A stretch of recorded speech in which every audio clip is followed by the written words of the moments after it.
Hello everyone, welcome back to our YouTube channel. स्वागत है आप सभी का हमारे यूट्यूब चैनल पर।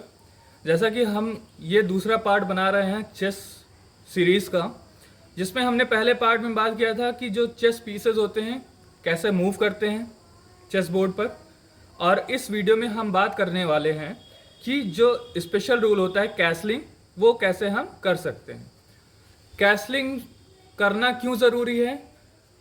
क्योंकि ये हमारे किंग को एक एक्स्ट्रा प्रोटेक्शन देता है और इसी कैसलिंग करने के बाद ही हमारा जो रूक होता है वो और भी ज़्यादा एक्टिव हो जाता है। कैसलिंग करने के कुछ रूल्स होते हैं।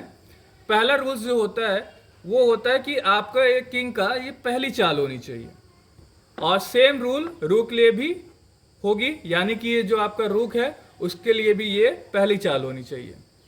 उसके बाद का रूल कहता है कि आपके किंग और रूक के बीच में कोई और तीसरा पीस नहीं होना चाहिए, चाहे आपका पीस हो या फिर एनिमी पीस हो। अगर होगा तो कैसलिंग करना पॉसिबल नहीं है। अब जो तीसरा रूल होता है, बोलते हैं कि जो आपका किंग है वो चेक में नहीं होना चाहिए। मान लीजिए अगर ये पॉन आपका यहाँ पे ना होता, यहाँ पे एनिमी बिशप होता जो कि आपके किंग को चेक दे रहा होता, इस केस में भी आप कैसलिंग नहीं कर पाते। तो ये मेन 3 रूल होते हैं कैसलिंग करने के। कैसलिंग अब करनी कैसी है? इसके लिए आपको सबसे पहले अपने किंग को जिस साइड कैसल करना है उस उधर 2 स्क्वायर आगे बढ़ाएंगे। मान लीजिए आप इधर आप वाइट पीसेस के साथ खेल रहे हैं, वाइट पीसेस के साथ अगर आप खेल रहे हैं तो आपको अगर कैसल करना है तो अपने किंग को 2 स्क्वायर आगे बढ़ाएंगे राइट साइड, जिस साइड आप कैसल कर रहे हैं। 1 2। इसको करने के बाद जो रूक होगा जिस साइड आपने कैसल किया है, उस रूक को उठाकर किंग के अपोजिट में रख देंगे। ये हो गया शॉर्ट कैसलिंग, जिसको हम किंग साइड कैसलिंग भी बोलते हैं।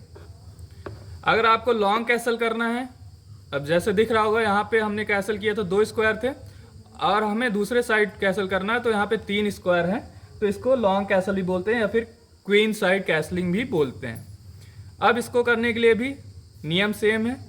आपको अपने किंग को 2 स्क्वायर मूव करना है और उसके अपोजिट में रख देना है रूक को, तो ये हो जाएगा क्वीन साइड कैसलिंग।